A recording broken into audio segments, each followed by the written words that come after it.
Hola, ¿qué tal? ¿Cómo están? Muy malas noches. Bienvenidos a Combaters por Willax. Algunos de ustedes pueden haber estado escuchando nuestra promoción del día de hoy en radio, en redes, en YouTube, en 201 canales provinciales a los cuales ya llegamos el día de hoy y por Claro TV. Entonces yo recibí algunas llamadas, algunos WhatsApps y me dicen, no debes decir que ha vuelto el terrorismo al Perú, porque es una mala imagen. ¿Qué van a decir los inversionistas extranjeros? ¿Qué van a decir las embajadas? La palabra terrorismo es un mal recuerdo en el Perú. Miren, señores, yo no tengo por qué. Yo le miento a mi esposa cuando le digo que no como en la calle y la verdad es que trago. Por eso no me cierra el saco. Pero ahí acabó mi mentira.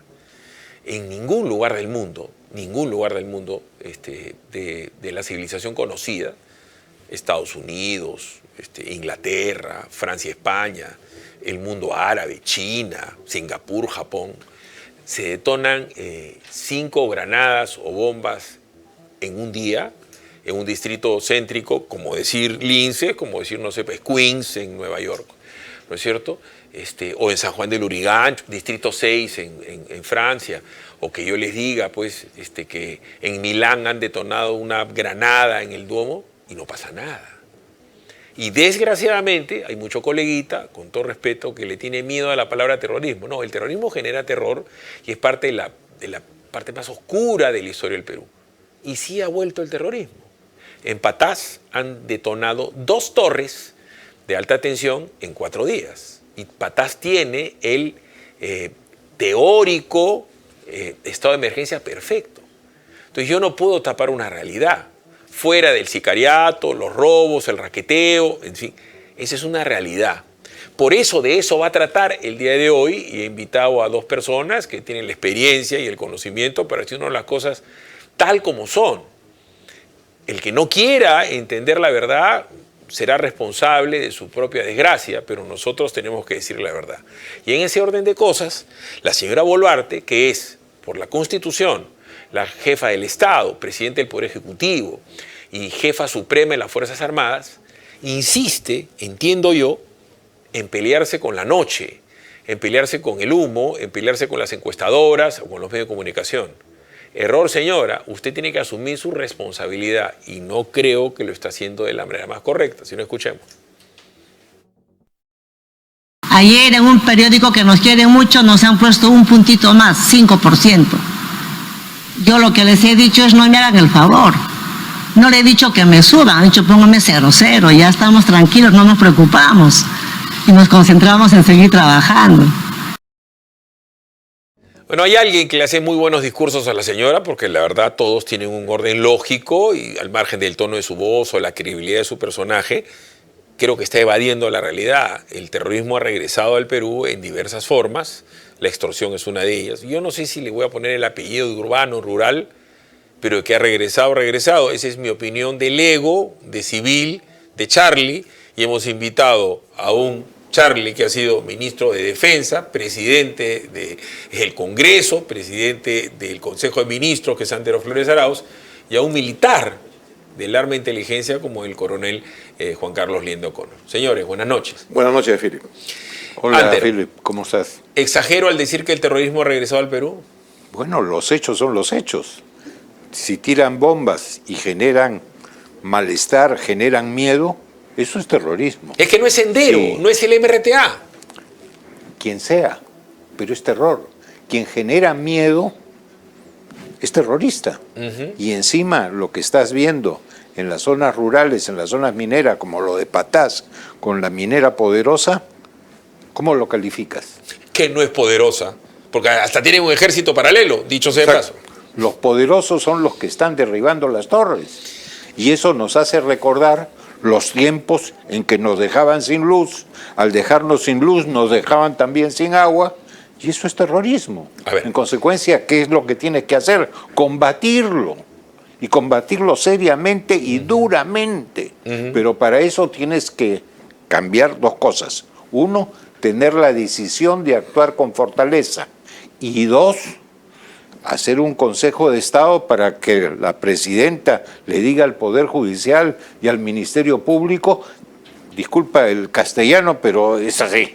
o el francés. Pero es que la dice señora alguno. se está peleando con el Ministerio Público por sus temas pero personales. tienes que llamarlos a decirles, no sigan fregando a la policía. A ver. Lo que está sucediendo con la policía, Philip, Ajá. es que cuando están viendo inclusive perpetración de delitos en flagrancia, voltean la cabeza detrás del hombro porque saben que después los van a empapelar y el empapelamiento les hace perder hasta familia, pierden ascensos, tienen que pagar abogados y están 10, 15 o más años empapelados. A ver, Juan Carlos, hay una disquisición. Me decía, no, es que no es el terrorismo de Sendero, no es el de la MRTA, ese de que el poder nace el fusil, que la violencia es la partera de la historia. Pero también está la definición clásica que el Estado tiene el monopolio de la violencia. Bueno, está claro que no lo tiene el Estado. Entonces, ¿cómo definir este momento? ¿Y cuál es mi temor? Que Sendero no está muerto. Se puede activar mañana, ya con el componente ideológico comunista, porque ya sabemos los enemigos que tenemos en el extranjero y los que son sus primos hermanos agazapados. ¿Cómo definir esta situación, la actual? Bueno, de hecho es terrorismo como tú lo mencionas, pero Philip, te quedas corto. Porque si retrocedemos hace 30, 40 años terrorismo, entonces ya estaba tabulado, había que enfrentarlo y podíamos esbozar rápido un mapa mental de qué es lo que se tiene que hacer. Aquí no solamente es el terrorismo de tirar bombas o matar y asesinar personas por doquier en Lima de manera impune, porque eso es lo que está sucediendo. Aquí hay connotaciones de carácter estratégico que se proyectan sobre ese hecho de terror, sobre la parte política, no está desconectado, sobre la economía, es la base de las economías ilegales que facilitan este crimen, y sobre la desconfiguración del tejido social. ¿A dónde quiero decirte? Que si bien es cierto, en los años 80, 90, ¿no?, la Fuerza Armada, el Ejército, condujo la guerra contra el terrorismo, hoy ya no es un asunto militar. No es un asunto menos policial solo. Bueno, en Patás están todos. Ya. Ejército, Marina, Aviación, el satélite cateriano, está el Servicio de Inteligencia de la Marina, Ejército, Aviación, Policía. En Patás, supuestamente, la legislación se ha dado toda la batería posible que el Estado puede dar en una región y Patás es tierra de nadie. Por eso digo, es que no es un problema solo militar. No es un problema de configuración de meter toda la fuerza bruta del Estado. Hay que tomar decisiones de carácter estratégico de acuerdo al peligro, al enemigo que nos está atacando. Y lo que vemos, las bombas, las granadas, los sicariatos, es simplemente el síntoma de algo peor. Okay. ¿No? Entonces, esa cosa que es peor tiene que asumirse como un todo. Y de una vez por todas, Philip, este ya no es un problema de carácter policial ni de estado de emergencia, es un ataque a la seguridad nacional. Y así debe empezar a tratarse. La seguridad es interna y externa. Exacto. Antero, tú has sido ministro de Defensa. O sea, la gente cree que le cambiaron el nombre, ¿no? El ministro de Guerra, ministro de Defensa, como que el ministro de Defensa se encarga de la amenaza de Chile, de la amenaza de Bolivia, de la probable amenaza, la tenaza Chile-Ecuador, la invasión de tal o cual enemigo externo. La defensa es integral. Y no nos olvidemos que la Constitución también te señala que las Fuerzas Armadas tienen que dar el apoyo a la policía cuando ese apoyo se requiere. Y entonces acá nos está faltando, uno, inteligencia, y dos, mayores efectivos policiales. Pero ¿qué ha sucedido? La primera vez que necesitaste muchísimo más y dijiste, ¿dónde los saco? Si los voy entrenando, el entrenamiento demora 3, 4 años. ¿Qué hago? Traigo a los que fueron conscriptos de las Fuerzas Armadas, que ya por lo menos tienen cierta formación del servicio militar, 1 o 2 años, pero tienen disciplina. Por lo menos comienzo con algo. Se lo tiró el Congreso abajo. Lo otro, volvemos a tener a los que ya se han jubilado o han cesado en la policía, les mantengo su pensión y les doy una remuneración adicional. Mira, volverían a montones. Entonces hay formas de hacer, pero tiene que haber decisión. Y me parece que es lo que está faltando. O sea, con lo que he querido hacer es querido anclar el concepto de terrorismo en el programa de hoy, porque vamos a hablar del terrorismo mal llamado urbano y rural, vamos a desarrollar eso, ¿ya? Pero es lo importante, lo que quiero comunicar. O sea, uno siendo responsable, siendo líder de opinión o líder político, uno no puede ocultar la verdad. Y la verdad la estamos viendo todos los días en las calles. Abro una semicorchea. José Domingo Pérez ha presentado su apelación ante el juicio oral por el caso Cócteles. El caso Cócteles la gente cree que le atañe solamente a los fujimoristas y no es así. En el caso Cócteles se ataca prioritariamente a Keiko Fujimori. Por el tema de los aportes campaña ilegales está también el partido de Porqui cuando se llamaba Solidaridad Nacional. El ex partido de Antero, que es el partido de Lourdes, cuando era nada más y nada menos que casi hermano de Odebrecht por el tema de Susana Villarán. Aporte de campaña graves que involucran a la señora Lourdes Flores, que involucran al señor Neuhaus, que involucran al PPC. Y hay un color eficaz que se llama Horacio Canenbach, que ha sido militante del partido, que los ha echado. Y también está el APRA. O sea, desgraciadamente en el Perú solamente te preocupas del problema cuando te atañe a ti. El caso Cócteles tiene varios primos hermanos que tienen que ver con otros partidos políticos. ¿Estamos de acuerdo? Ya. Así es. Entonces, ahí hay un tema que no se puede soslayar. La suerte de Keiko va a terminar siendo muy parecida a la suerte de Porqui, de Lourdes. También tiene color eficaz, por si acaso, Solidaridad Nacional, que es Martín Bustamante. Pero sigo avanzando con esto. Eso afecta a la institucionalidad de los partidos. Y los partidos, así no les guste a usted, señor, son los actores políticos en el Congreso y en la vía pública. Sigo avanzando. En el caso del señor Santibáñez, que es un ministro que todo lo sabe, tiene un problema real. Le están requiriendo información de su famoso iCloud. El iCloud tiene la información general, el señor se niega a darla, pero se está generando un resquemor y muy grande entre el Poder Ejecutivo, y es más, y DINA y la Fiscalía, y también Santibáñez y sus problemas. Entonces, le han requerido a la Fiscalía que dé su cuenta de iCloud para saber si es que habló o no habló con Culebra o con X, y el señor se niega.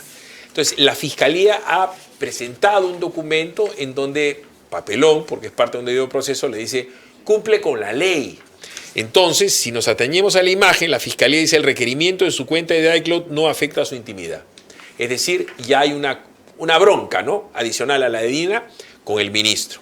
Y el señor Adrián C., que es el jefe, en teoría, bueno, y supuestamente en la práctica, del señor Santibáñez, que todo lo sabe con respecto a la seguridad interna, sale a defenderlo y le dice lo siguiente, veamos. Y con relación al tema de nuestro ministro del Interior, su defensa técnica, y él mismo, porque él es un abogado ya de trayectoria, decide lo más conveniente.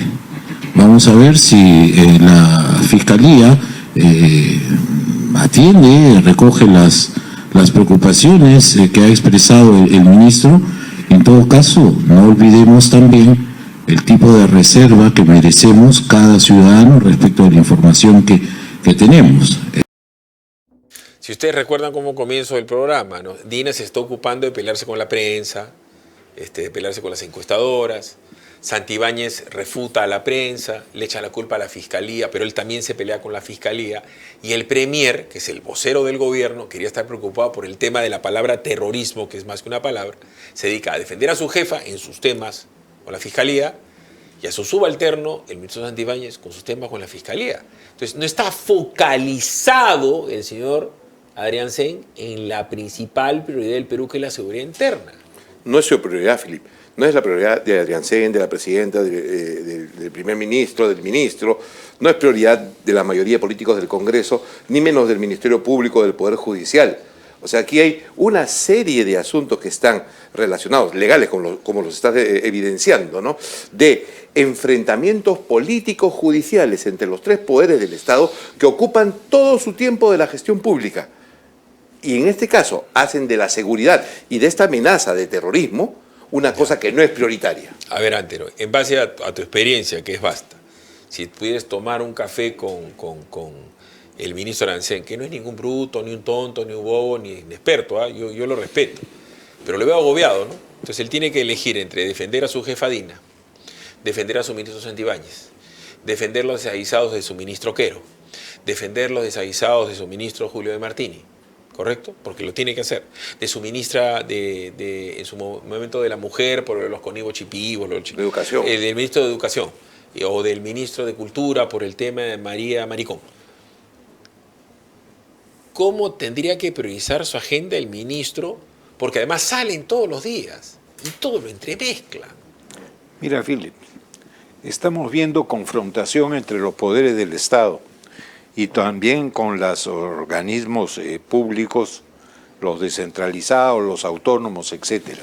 Una pelea de todos contra todos, cuando el enemigo es la delincuencia de todo tipo, comenzando por la que genera terror. Esa es la prioridad y eso tienen que entenderlo. Por eso es bueno que hagas programas de este tipo para ver si se les abre el intelecto y piensan primero, antes de las peleas intestinas entre ellos, que hay un enemigo común. A mí me que es la cuenta delincuencia. que la señora ve el programa y que ya se dio cuenta que yo no tengo nada personal en contra de ella y yo no creo que ni tú, Juan Carlos, ni tú, Antero, tengan algo personal. Ni siquiera la conozco. ¿Me entiendes? Pero por Dios santo, voy a poner un gran ejemplo y le pido la cámara amplia a Greta.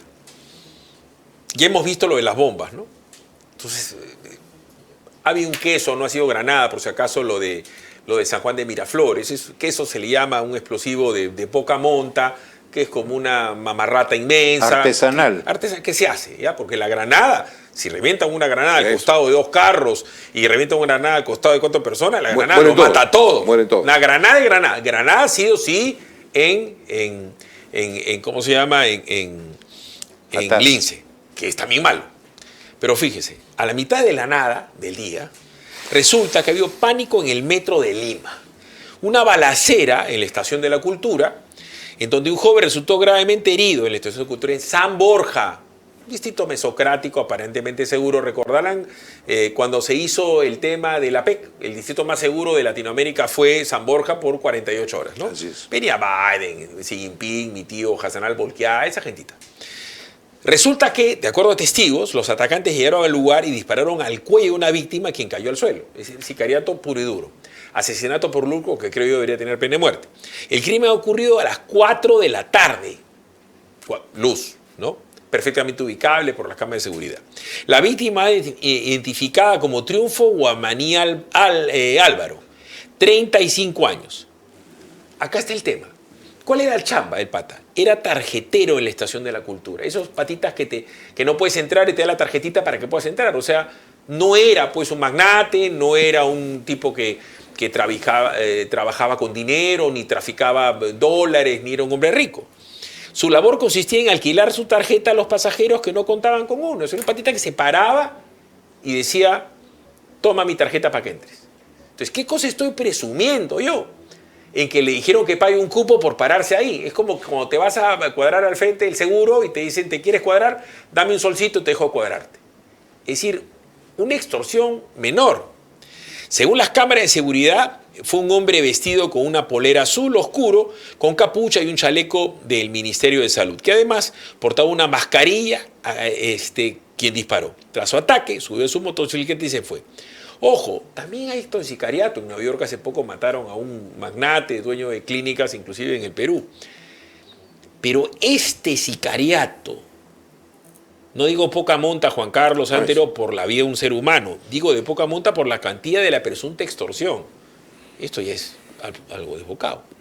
Te evidencia la desconfiguración del tejido social. O sea, se pierde el sentido de la proporción en cuanto a lo que significa la violencia. Tú lo has mencionado. Sicario que mata al dueño de todo, al millonario más grande de Estados Unidos, que es asunto de seguros y atención de clínicas. ¿En qué estará metido y qué problema? Sí, correcto. Pero a una persona, a un muchacho, a este tipo que está haciendo ese tipo de acción, o sea,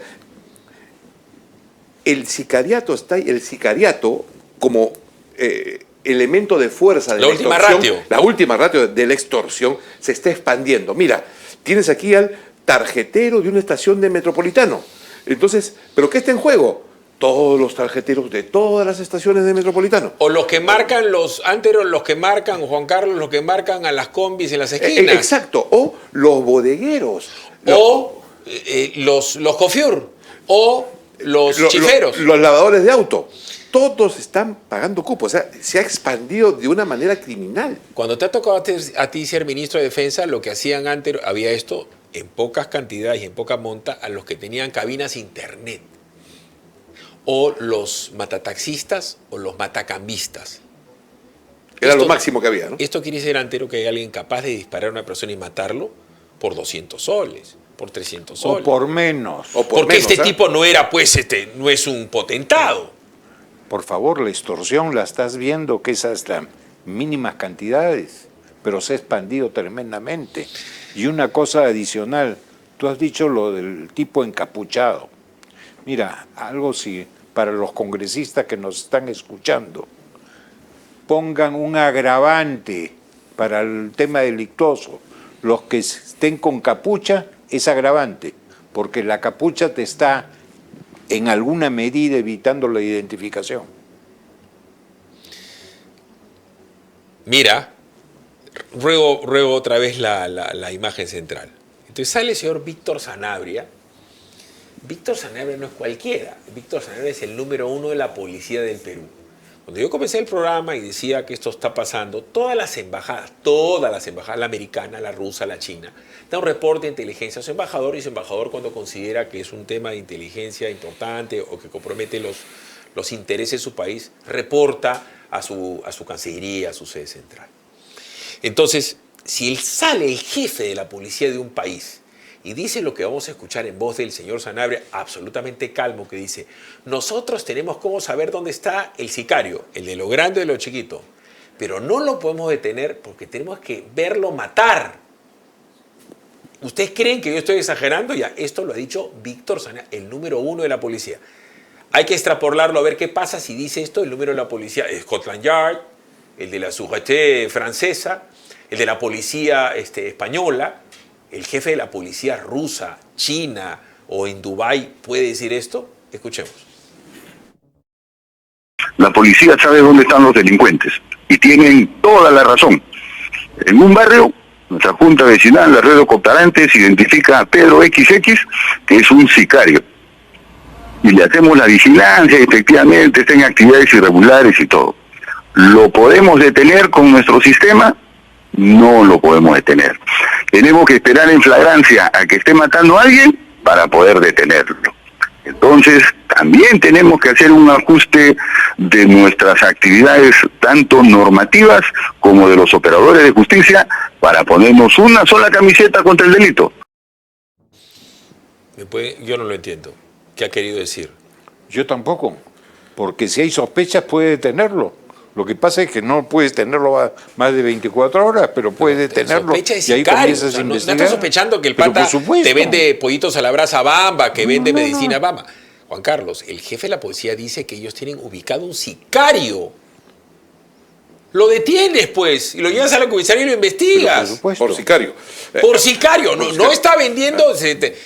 No es un tarjetero. Ya, perdón, Andrés, lo que sucede es que, mira, la policía constitucionalmente tiene dos funciones, que es prevenir el delito e investigar el delito. Yo escucho al comandante general de la policía, está abdicando del cumplimiento de su función constitucional de prevenir el delito. De aquí a cuando la policía espera, o sea, institucionalmente espera a que se cometa el delito para actuar. O sea, este es el descalabro. O sea, si así está la jefatura de la policía, entonces, ¿qué podemos esperar de los diferentes escalones de autoridad y jerarquía? Mira, la policía es indispensable para la vida de una sociedad. La policía es fundamental para enfrentar este periodo de gobierno. Mira. Pero hoy la policía también es parte del problema. A ver, Y, los y atentados necesita que- discúlpame, Sí. Philip, y necesita el comandante general un intérprete, porque ahí se ha dicho, se ha desdicho, no sé Vuelvo y repito. qué demonios ha querido decir. Vuelvo y repito, por Dios santo. Si hubiéramos estado nosotros en cualquier país civilizado, ejemplo, los atentados de Atocha le costaron la cabeza al ministro de Interior de España. Y cuando hubo una balacera en país, le cuesta el cargo. Lo que ha dicho el general, yo no tengo nada en contra del general, le tendría que costar el cargo. Al ministro del Interior. Al ministro del Interior, ya hace rato debería haberse dejado ese ministro, y la señora jefa suprema de las Fuerzas Armadas y Policía le dice: ¿qué has declarado? Tú me estás diciendo que sabes que un pata es sicario y te vas a poner a esperar a que el tipo salga a la calle Mate personas. y que mate a una persona para declarar su ¿Eso es lo que tú me estás diciendo? No tiene sentido. Por eso vuelvo y digo, el Perú está en una situación horrorosa, porque esto se llama indefensión. ¿Qué cosa es indefensión? Se lo voy a poner en términos sencillos, señor, señora.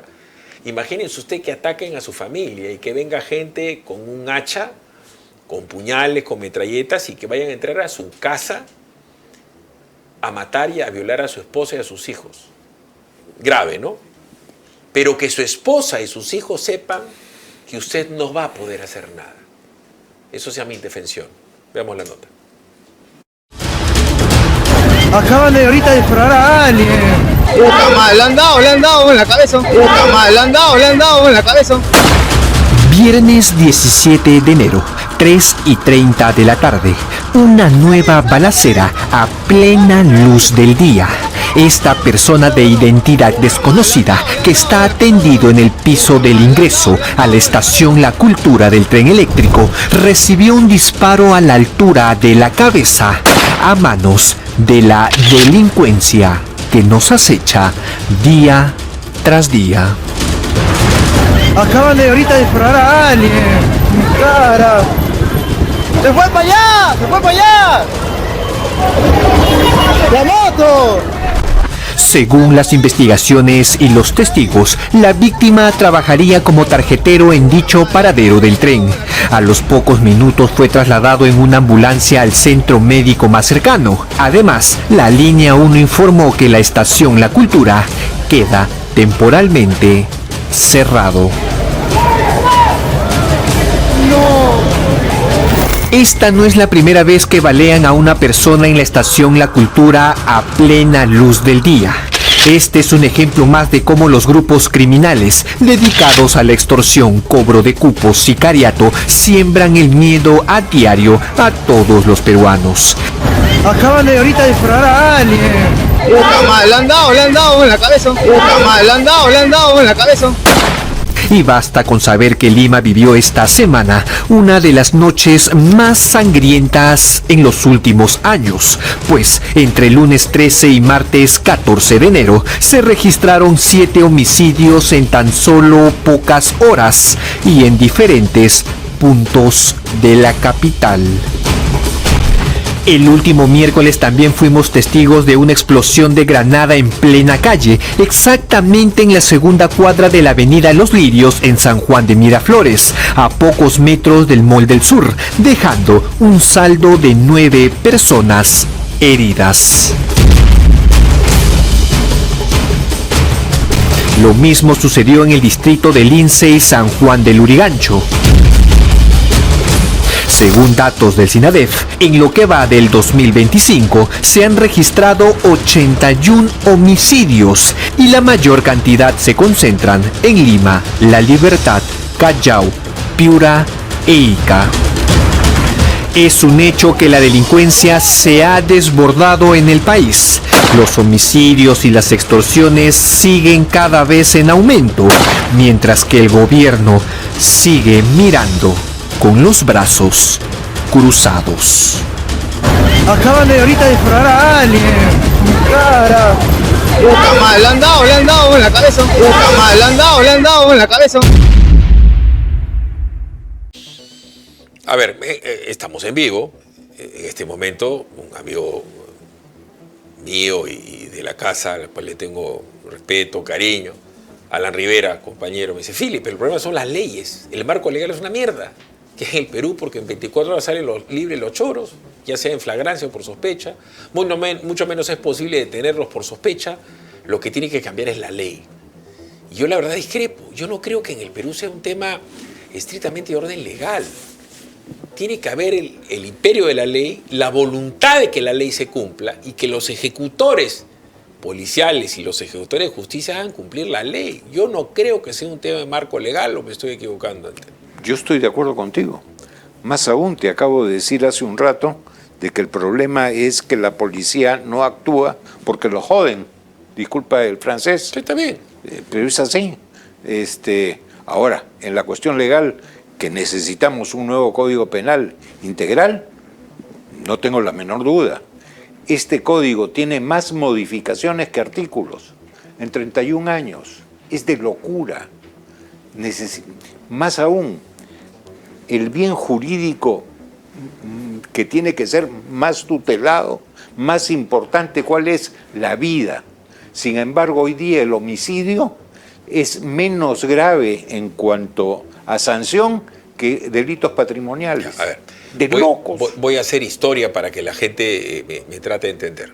Hace muchos años Fujimori era presidente y había Sendero Luminoso, también habían robos, en fin. Y asesinan a un empresario de apellido Hochschild, el señor, y lo recosen a balazos en Camacho.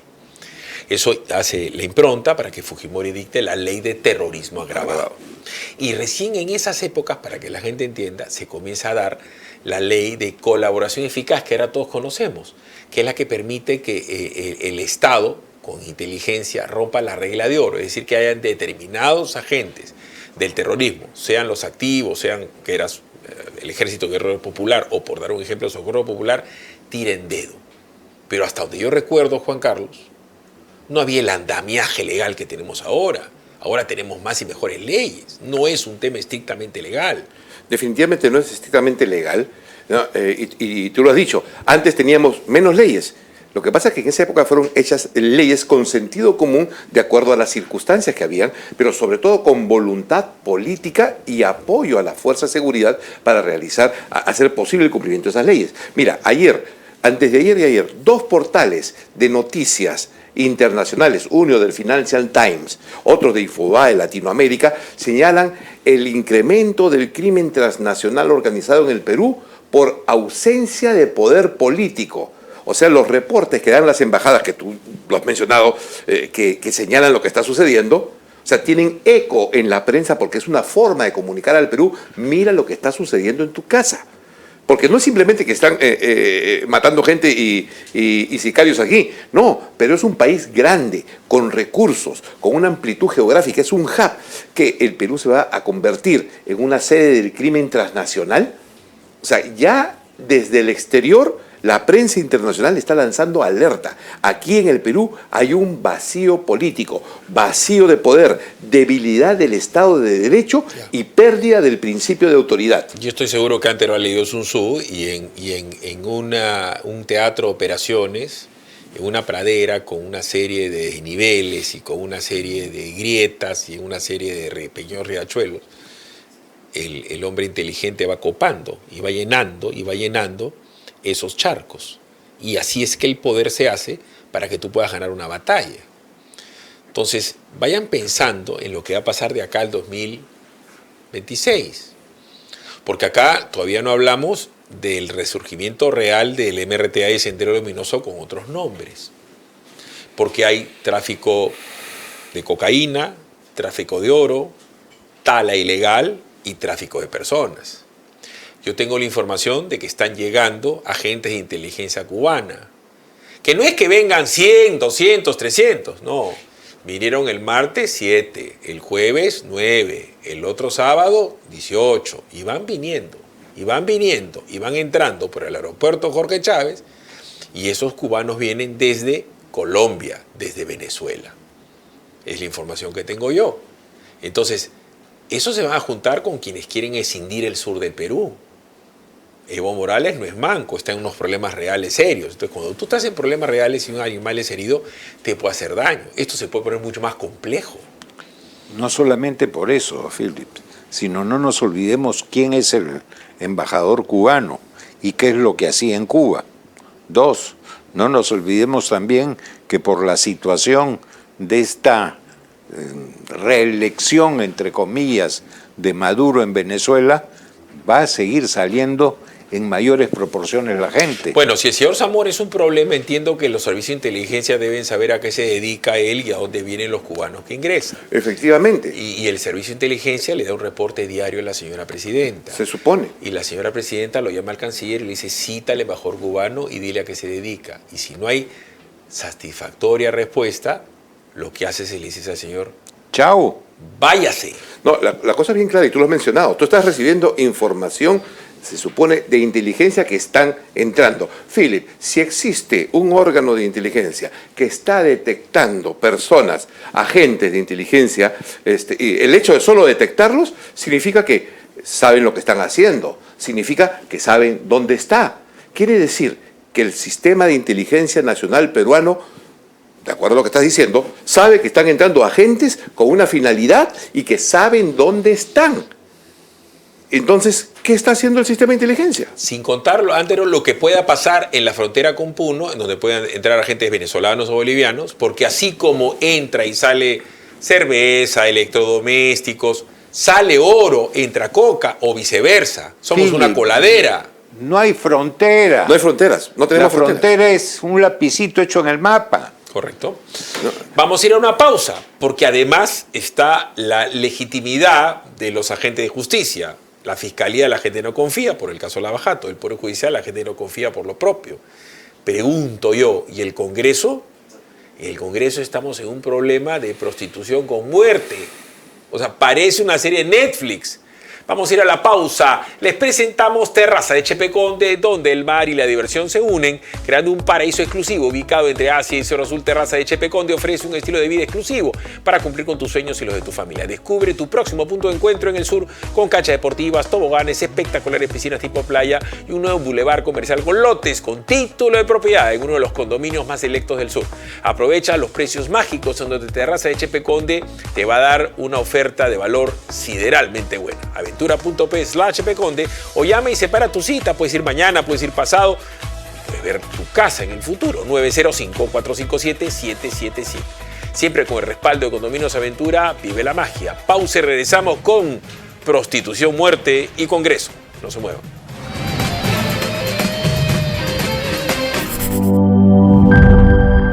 Está viendo PBO. Hola, soy Philip Butters. Invito a todos los operadores radiales de todas las provincias del Perú a unirse a nuestra gran cadena informativa multiplataforma de PBO, completamente